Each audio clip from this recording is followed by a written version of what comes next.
Good morning and welcome to Finlandia Fridays. I'm Michael Babcock, your host, and we are happy to have you here this morning to talk with Laurin Labonte, a senior in our International School of Art and Design and the SUNY College of Arts and Sciences, I guess, because you're actually an art therapy major, which is kind of a new major we offered and started offering in 2013 that kind of goes into a little bit of psychology and a little bit of the fine arts. Welcome to the show, Laurin. Yeah, thank you. Thank you for having me. Awesome. So you're an art therapy major. If you could introduce us to what that is and what that means, we'd love to hear more about that. So basically art therapy is a really broad field. You can use it with people with Alzheimer's, children, rehab patients that are trying to recover from accidents, PTSD. And you use art, it's not about the product that you produce, it's the process and the therapeutic process of art. And you really use it to help people deal with their emotions or whatever they're trying to cope with. And for Alzheimer's, like the internship I'm doing, they use it as motor function preservation and also to tap into memory and try to get them to talk about that sort of thing.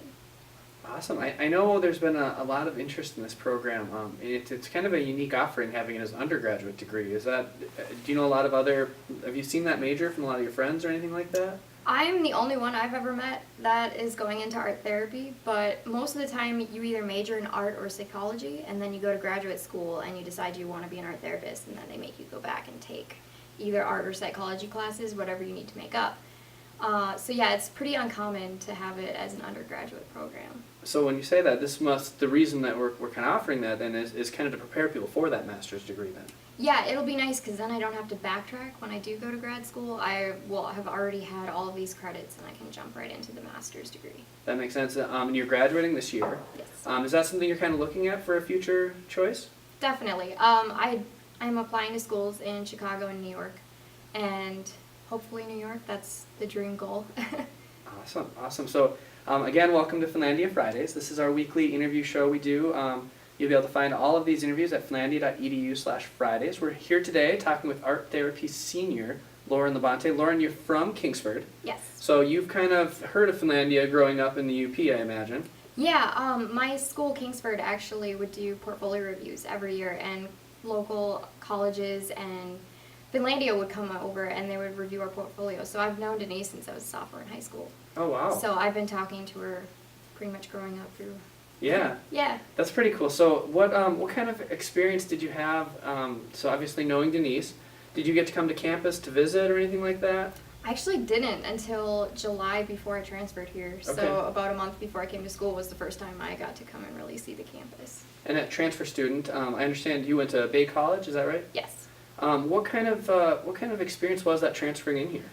It was pretty easy, relatively stress-free, because I was in contact with Denise this whole time, that she was going through and making sure all of my credits were transferring and talking to my advisor at Bay to make sure these classes would work better.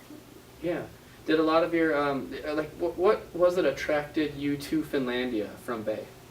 Well, the fact that it was the closest school that was doing art therapy as an undergraduate degree, and that it's pretty uncommon. Also, I really get along well with Denise. I had a good relationship with her, and even into college and stuff, I was very comfortable talking to her and felt like a good fit. Yeah, I often hear that from students that come here, and the fit seems to be something that they are really happy about. One thing I was really excited to talk to you about is this internship you have. Yeah. It sounds like a pretty unique opportunity. I saw some posters up earlier this semester for an event you had on campus as well. Talk to us a little about that internship. Yeah, so the internship, we are working with Alzheimer's patients up at Garden View Medical Center in Calumet. And we go in and we do art therapy exercises with them, and we use watercolor paints to help them. That event that you're talking about was actually a simulator for Alzheimer's and dementia to get you to feel experience what they're experiencing. Yeah. And it was a really good learning experience for us because it gave us a whole new understanding of the people that we're dealing with and understanding what's going on in their heads. I had a conversation with one of the faculty who was helping out with that event and promoting it, and they said it was actually a really emotional event. People were really struck by what you guys went through. It was. My grandfather had Alzheimer's, and I was pretty young when he had passed away, so I didn't know a whole lot about it. And so I went into it kind of thinking oh, this is what Grandpa experienced. And I was very emotional. Like, I definitely was kind of a wreck after it. Yeah, I've heard a lot of people had tears in their eyes. Yeah. And it was just, it sounds like a really cool thing to have been through, though, with your classmates. I definitely recommend it because there's so many people these days that are getting Alzheimer's, and it's a big problem. So it can really help to understand what's going on and just being aware of what's, happening to your loved ones. Yeah, and did you help put that event on, or were you just kind of help promoting it, or? Denise was the one that took care of that mostly. Okay. She had talked to Garden View, who put it on, and asked them to come in because of the internship. Yeah. But she wanted to open it up to the schools so that if anyone else wanted to come in and experience it, they had the opportunity. Absolutely. What's the internship day-to-day life like up there? Well, we go in and we round up all of the residents and set up some watercolor papers for them, and we come up with a prompt idea. For instance, one of the prompts we have used in the past was flowers, and we'll come in with either pictures of flowers or fake flowers, and then, set up the paints, show them how to use them, and kind of allow them to go at it. If they want to paint a picture of a flower, that's fine. Otherwise, it's just there for an idea if they need it. And then we just talk to them about it and, ask, like, what's the title of this piece? Can you tell me about what you painted? That sort of thing. And they just start talking about memories. It's really interesting. It's fascinating to watch. What kind of things have you learned from that experience so far? Like, how has it helped you kind of grow as a person, as a potential therapist? Definitely. You have to learn a lot of patience because you are dealing with people with, like, hearing impairment and vision impairment, and there's a whole new way you need to talk to these people and approach them. So I definitely did learn a lot from that aspect, but also just, like, how to be more compassionate with people and understanding of what they're going through. Awesome. One thing that we haven't really touched base at all is this SUNY College of Arts and Sciences, the psychology department there. Have you had a lot of interaction with the faculty and staff over there? Yes, that's a big part of the art therapy degree. It's kind of double majoring in art and psychology at the same time, so I do take a lot of psychology classes. Awesome. Any of those classes specifically stand out as being really interesting or kind of exciting? Well, currently I'm doing a readings in psychology class where we all present different articles and we get to pick them on our major. So I'll present articles based on art therapy.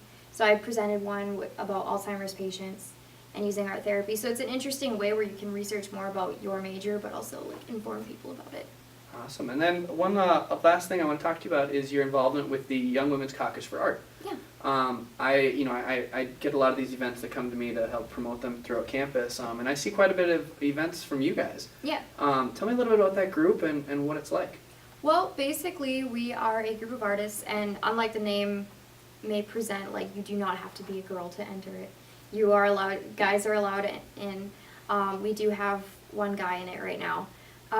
We basically are trying to, like, promote feminism in the arts, and right now we're raising money to go to New York, and we go to a conference there where we get to meet other women artists and get to see work on display, and also as a student you have the opportunity to have work hang in a gallery in New York.